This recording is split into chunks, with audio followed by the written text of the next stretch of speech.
welcome to Politics Tonight, where we dig and go beyond the headlines for informed analysis of major political stories in Nigeria. I am Precious Amayu. The All Progressives Congress Vetting Committee has cleared all 16 aspirants who obtained nomination forms to face the party screening committee for Ondo election. Our focus is on Ondo governorship election and the issues at stake. And my guest is Dr. Benson Incumbency, a lawyer. We'll have the conversation with him after the break. Stay with us.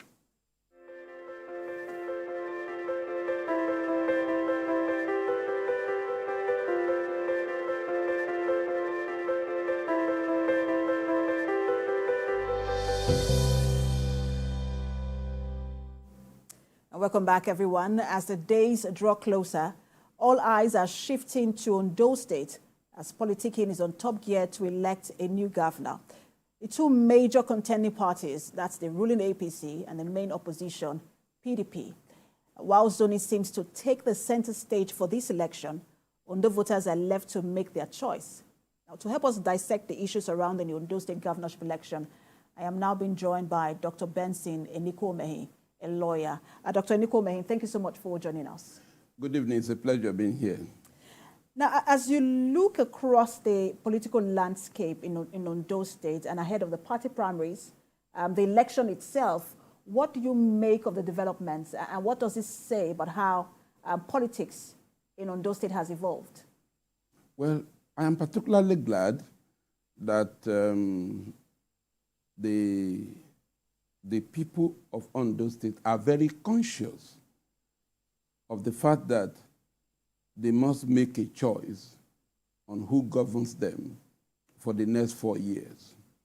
I'm also happy that in APC alone, 16 persons came out. Therefore, the members of the party who will be selecting or choosing the preferred candidate will have choices to make. They are not restricted. So we have 16 choices to make. Ditto also I know of the PDP, who on the 25th will also be holding their primaries.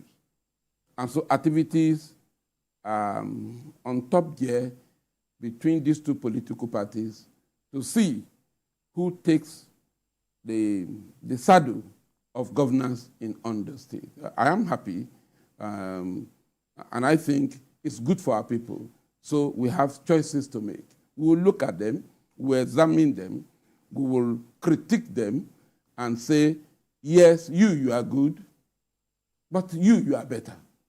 Oh, you are the best. And I think that's the choice to make by the political parties. And I think it's a welcome development. I want to sincerely congratulate the 16 persons who have been cleared by APC, but they must also know that in a relay race, I think there are usually maybe 6 or 8 that are on the track.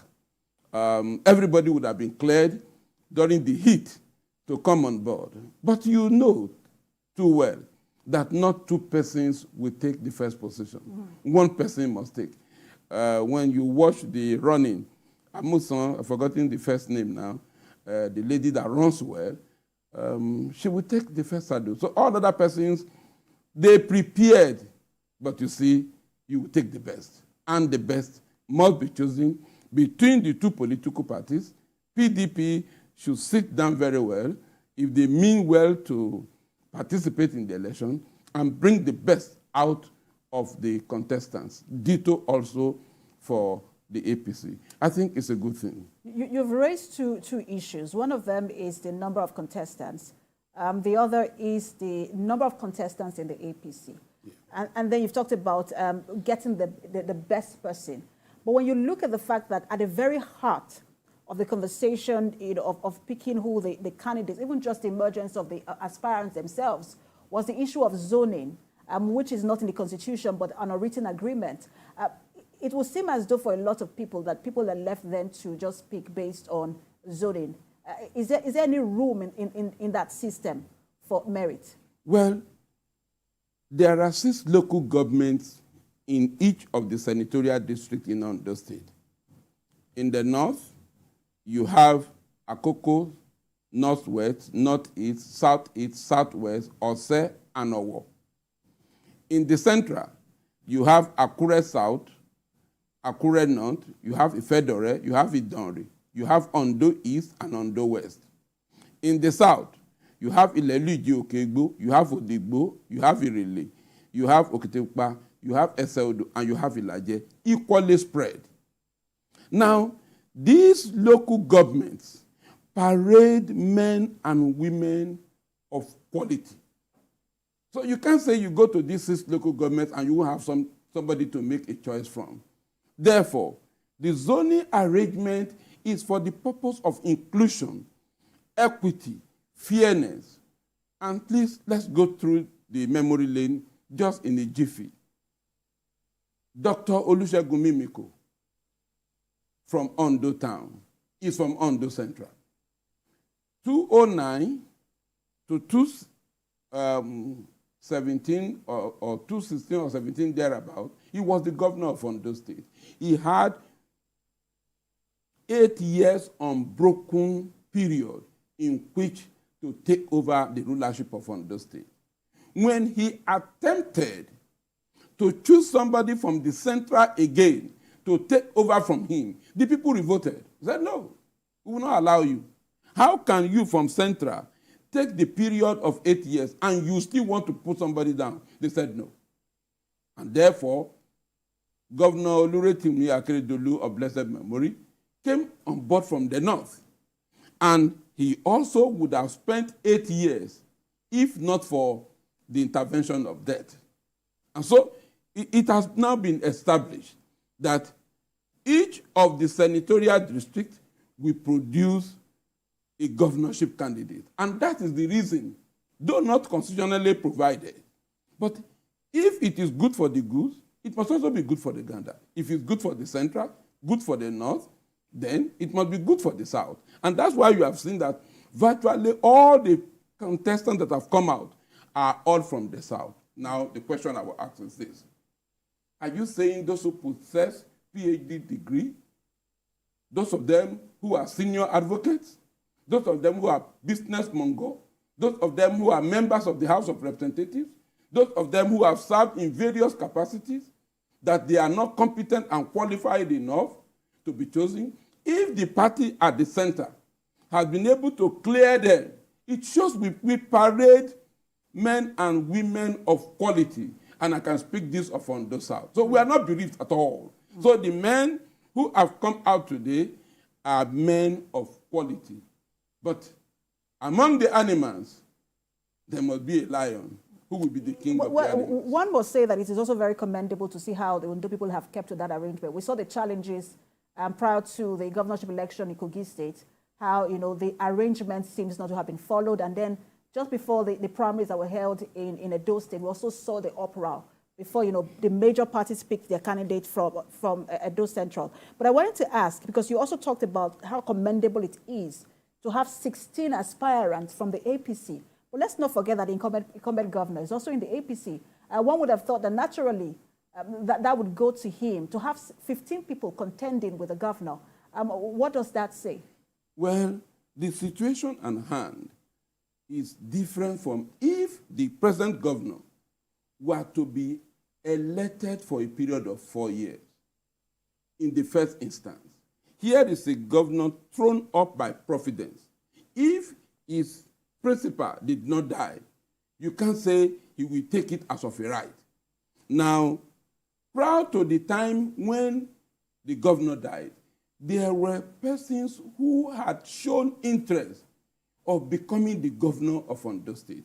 I can give you facts. In 2021 or thereabout, when the election or primary was held into who will become the governor of Ondo State, this deputy governor was not one of the persons who showed interest. Chief Olusola Oke, D.I. Kekemeke, and some others who said they wanted to be. But after discussion that Governor Akeredolu had served 4 years, it was considered for him that, well, these individuals can come out thereafter So you can't change those ones who had waited for a period of 4 years to say, hold on, don't do it. No, that won't be fair. It won't be equitable. We are not saying the governor should not contest, but to see, let the space be open to everybody. Let everyone go to the field. There are people who have been paddling the canoe right from Ekpe, and they have come to the shore of Lagos, and you are saying they shouldn't come ashore. That won't be fair. So everyone has been cleared. If he were to be a governor who had stayed for a period of 4 years, then we can begin to think maybe that way. But again, we see what happened in Lagos State sometimes back. There was a governor who had even stayed for 4 years. Direct primary was introduced, and the governor did not win, and the war didn't crash. And so, if the people say, we prefer this individual to the incumbent, so be it. If they say the incumbent should continue, so be it. Therefore, the primary that is coming up on the 20th is going to throw up this issue. Are you acceptable? Are you grassrooted? Are you well known? Or you are just circumstantial by reason of the opportunity you have? If that be the case, the people will decide. And I'm glad people from my state, they can decipher between the wheat and the chaff, and they will make up their mind. We go with you, we don't go with you. We have that history. When President Muhammadu Buhari contested in 2015, recall, Governor Mimiko was then the governor in the saddle. President Goodluck Jonathan was the president in the saddle. The people of Ondo said, no, we don't want President Goodluck Jonathan, notwithstanding that Governor Mimiko was of PDP and he was in charge of the Southwest. They voted for Buhari. When in 2019, the people were not pleased with Buhari, notwithstanding that Aketi was governor of the state and Buhari was in the saddle, they voted for the then vice president, Atiku Abubakar. Therefore, the issue will be what is going to be the choice of the people. How reliable, how dependable, how credible, how known are you to the people? How do they see you? How did they perceive you? There are people who have been there in this state right from the time that they were born. They have been with the people, they have cried with the people, they've wept with the people, they've rejoiced with the people, and now the opportunity comes. The people will say, we know you. I recall in the Holy Scripture, when somebody was going to cast out demons, and the demon said, come. Paul, I know. Jesus, I know. Who are you? So you cannot just come from the blue. So it's also a popularity contest. But I wanted to ask you, because with the analysis that you have given, whether for Lagos, for former Governor Mimiko, Buhari, and former President Goodluck Jonathan, it's almost as though you are saying that there are chances that Governor Aiyedatiwa might not emerge in that primary. If the people say so, so be it. The world is not going to crash. If the people say, oh, Governor Aiyedatiwa, you do 1 year. You came in by providence, not because you had been on the ground before now. So be it. But if he was deputy governor. Is that not strong enough to say he was on the ground? You know the deputy governor usually is a spare tire. You don't do anything. Just in Ondo State here, just now, within 5-6 days, the deputy governor was removed. And that is, again, we must thank God on behalf of the then deputy governor, who is now the governor of Ondo State. When people were planning, the cabals were planning to remove him, a good number of us stood our ground and said no. On this program I can mention, my colleague and the senior advocate of Nigeria was handling the matter at the court. Those of us who were not at the court, we were on the pages of newspaper, on television stations, on the radio, wherever, and we're saying, no, you can't do this.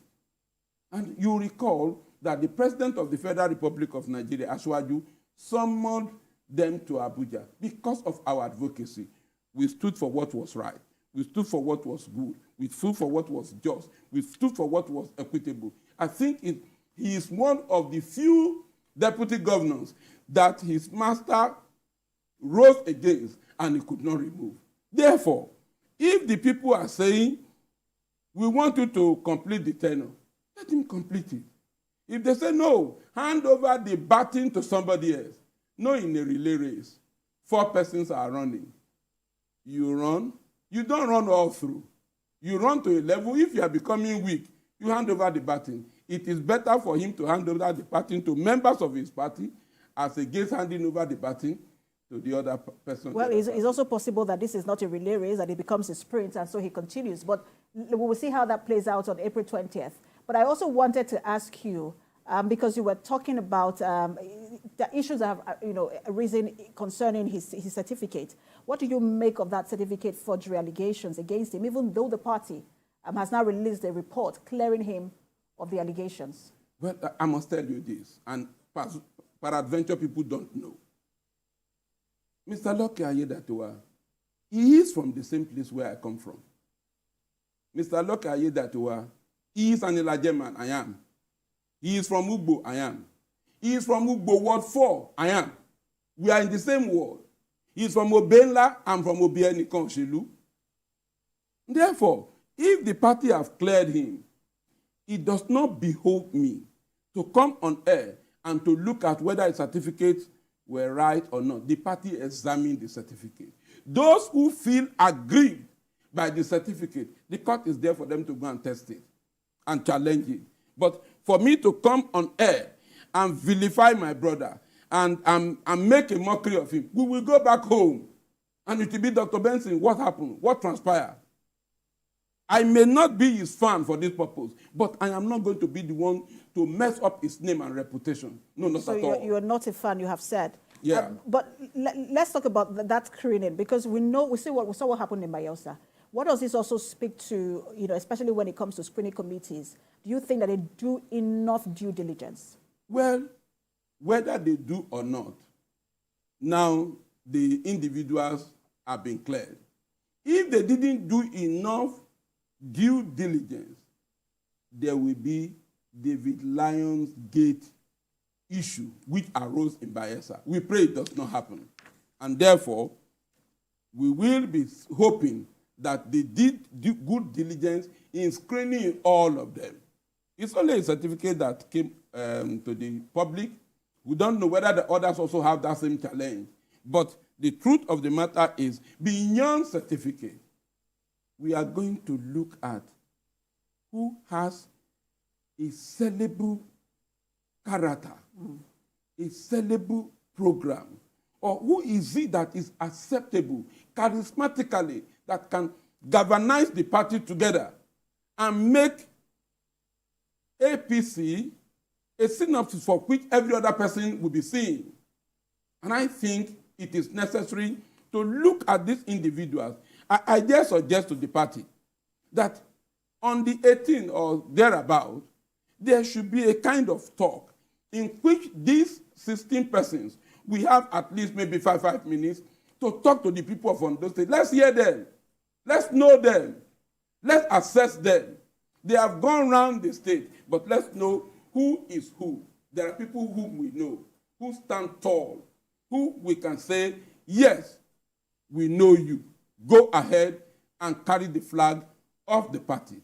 The choice is for the members of the party, particularly those who are financial members of the party, to come up, because it's going to be not indirect primary, it's going to be a direct primary in which all the registered members of the party in the state that are financially committed to the party, that will come out to vote. My counsel is this: nobody should introduce thuggery. Nobody should introduce brigandage into it. Let the election be free, and that's for both political parties. Of course, yes. Of course, Ondo State is endowed with a diverse array of natural resources, and some would say whether there are questions as to whether it is commensurate with the level of development being seen in the state. What is at stake in this particular election for the residents of Ondo State? I think at this juncture it is necessary, because I have heard some of them that have spoken to us, particularly from the APC. One of the candidates in APC came out to say, agriculture is our mainstay. Notwithstanding that Ondo State is an oil-producing state. But in the days of yore, it was agriculture that is our mainstay, and we must go back there. He came and proposed the following. He said, I will open the roads into the forest. I am not going to open the road to the forest for the farmers to go and be kidnapped. When I open the roads, I will get accommodation for the farmers to stay for either a week or two while he will be there. When I get accommodation, I'm going to ensure that the Amotekun that Akeredolu introduced, that's the security outfit that Ondo State is proud of now, that Amotekun's barracks are built in this area. So when the farmer goes, he has a place to stay. There are good seedlings given to him, and then security is assured. He can do his work. The younger ones who hitherto do not want to be involved in it, they will now feel it is safe. And that came out from the mouth of Chief Olusola Oke. And I say kudos to him. Well, there are those that also talk about industrialization and not just agriculture, because not everybody will take to agriculture, whether old or young. There are some people who will never take to agriculture, but some have talked about, some candidates or aspirants as well have talked about industrialization, which they believe could accommodate younger people into those industries who want to work in industries. But my question to you is, as we begin to wind down, what is at stake for the people of Ondo State in this election? One, industrialization beautiful, but sadly enough, about 8 or 9 companies that we had in Ondo State that are adjacent, established, had gone money, but not a single one is working as at now. All of them are as good as dead. What is the stake of the people of Ondo State? In the primary, which will throw up the candidates, and this is my advice to the candidates. For PDP, it is indirect. For APC, it is direct. Please do not allow yourself to be bamboozled by funds, by money, and induced by it. Go ahead, vote for the candidate of your choice, a candidate that can be trusted, a candidate whom you know too well, whom we all know. I think it's in the book of 1 John, when one of the apostles was talking. He said, that which we have heard, that which we have seen, that which we have experienced, we declare unto you. So look for whom you have heard, whom you have seen, whom you have experienced, and declare to the people. I can say that in this conversation, you have been a lawyer, you have been a politician, you have been a pastor. That is true. You have been an analyst. Thank you so much for your time. We're watching developments in Ondo State. 20th and 25th are just a few days away. We'll see how things play out in both parties. Thank you so much, lawyer Dr. Benson Ndikume. Thank you. It's a pleasure. All right, that marks the end of today's episode of Politics Tonight. Remember that the conversation continues from here. We're on YouTube at youtube.com//TVC News Nigeria. You can also follow us on social media on Facebook, Instagram, and on X at TVC News NG. Thanks for watching. I am Precious Amayu.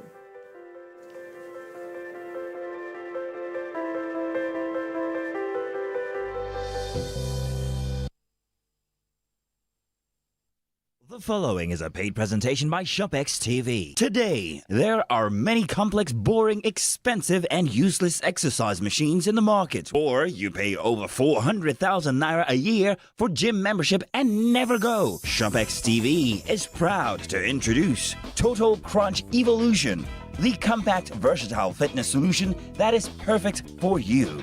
With Total Crunch, you get a complete fitness workout in one machine. Say goodbye to ineffective and complicated exercise machines. Now, you have the power to transform your fitness journey and get the body you have always wanted right in the comfort of your own home. Total Crunch is the efficient and effective way to build muscle, tone and tighten your legs, shape your back and pectorals, while strengthening your core and defining your abs. Now that's totally effective to get the body you want. With Total Crunch, your whole body works out at the same time. Only Total Crunch can put your whole body in motion as you burn calories and lose weight. Just one fitness routine a week will achieve serious results in 4 weeks. Total Crunch Evolution has enhanced the way I work out and the results I achieve. It's not just a fitness equipment, it's a life changer. This versatile, time-saving machine is perfect for anyone looking to lose weight or stay in shape. Trust me, this is the game changer you've been waiting for. With my busy schedule, finding time to work out and stay in shape has always been a challenge until I discovered the Total Crunch Evolution. It's a lifesaver.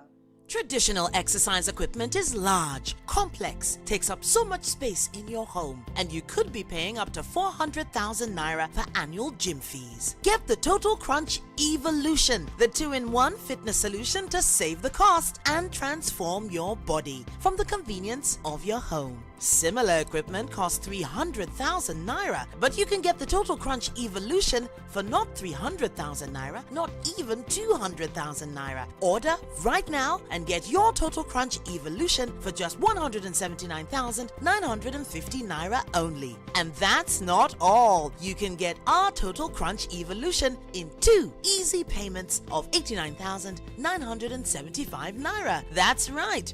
Pay twice to get your Total Crunch. And remember, if you order now, you get the Total Crunch Evolution delivered to you for free anywhere you are in Nigeria. And it comes with a ShopX 30-day money-back guarantee. Call the number on your screen now or scan the code to place your order now. But hurry, limited stock available. The proceeding is a paid presentation brought to you by ShopX TV.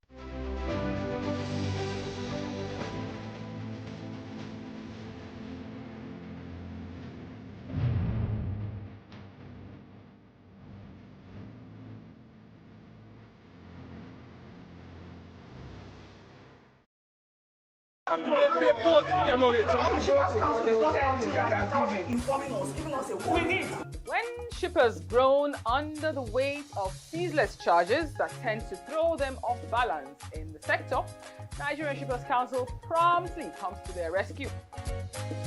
We will all of us work together as a team to move our country and indeed Shippers Council forward. To get justice done without the money for any charges. It's Tidbit, the world and the first to break the 24,000 TEU mark. Allah Illan Dry Port is born again. Finally, the eagle has landed. The essence of a dry port is to decongest the port and make the shipping services nearer to shippers. Join us for a smooth sail on your favorite maritime program, The Shipper, brought to you by Nigerian Shippers Council, Nigeria's port economic regulator.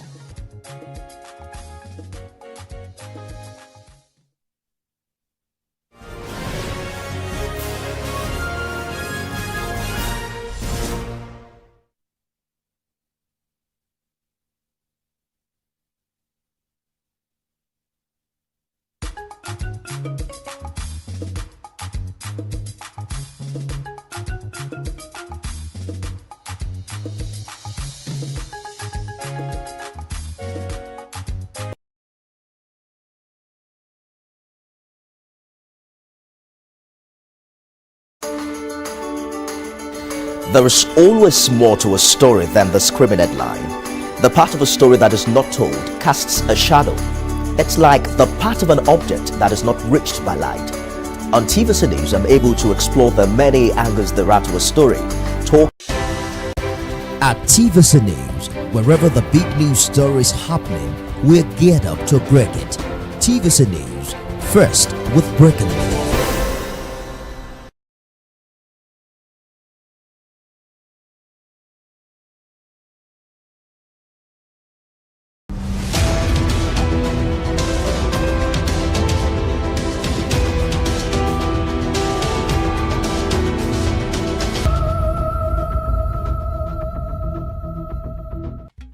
Yoruba is one of the major languages spoken in Nigeria, the most populous country in Africa.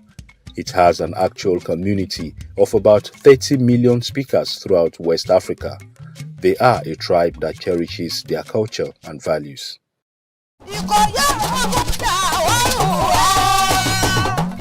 By custom, traditional rulers oversee their domains and act chiefly as custodians of culture. Often, they are accompanied and eulogized by royal bards and palace chanters.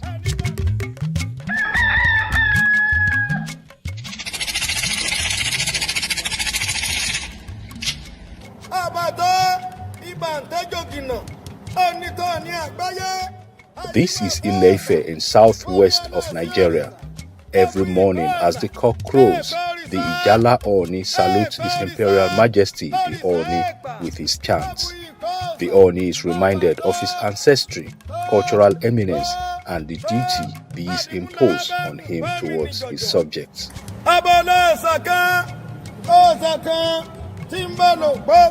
For an art of deep cultural significance, chanting has been a part of the Yoruba as far as human memory can travel.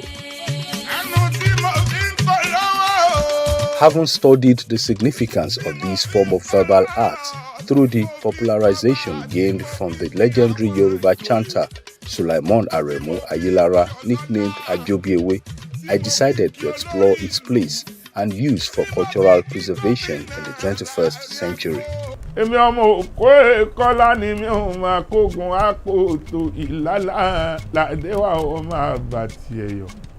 I visited Ajobiewe in his office and he explained how he was born into the tradition of chanting.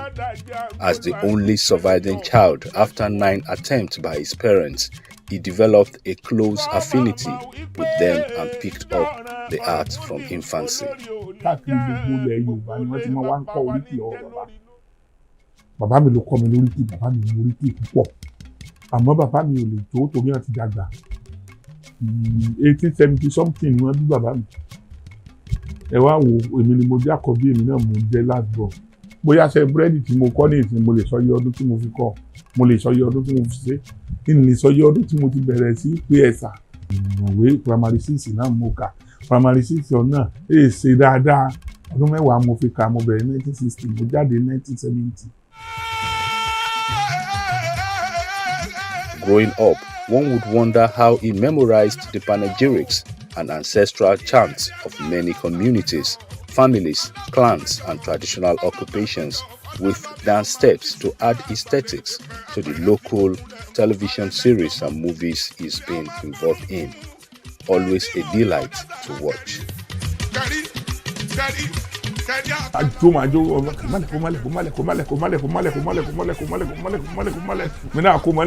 Wọ́n ní ó yá kí n bẹ̀rẹ̀ oríkì, àwọn á bẹ̀rẹ̀ oríkì. Ṣé mọ̀ ọmọ kékeré tó dẹ̀ ń ṣe irú nǹkan báwọn ó jọ àwọn èèyàn lójú. So àwọn èèyàn tó máa lọ rí pera wọn lé. Gbogbo yẹn bí mo ti bẹ̀rẹ̀ sí lọ ṣe prógámù yẹn ní rédíò nígbà yẹn, rédíò Nàìjíríà. Wọ́n ń ṣe prógámù yẹn ní oríkì orílẹ̀. Gbogbo ẹ̀ ò ní ju bí ìṣẹ́jú mẹ́ta ọ̀ ìṣẹ́jú márùn-ún gbà mí ìṣẹ́jú méjì. Àwọn rédíò láìkì mi. Bọ̀ ṣé mọ̀ ọlá ní pé kò sí òbí. Bàbá mi wà, kẹ̀kẹ́ ti darúgbó. Though faced with many trials, Ajobiewe never saw those challenges as obstacles, but rather as stepping stones to greater heights. He did not only do well by receiving countless laurels, but has now become a role model to many youth who have decided to take praise chanting as a career. I got to speak with his son, Aziz, who has successfully replicated his father's prowess in the trade, but with the extra feather of a secondary school education. I make myself there. No one trained me about the chanting, or my dad said, come and do this, come and do this. No, I make myself there. Then I started doing it when I was young then. But my father said he won't let me to do that. That I should go to school. And I told him, I'm not going to school.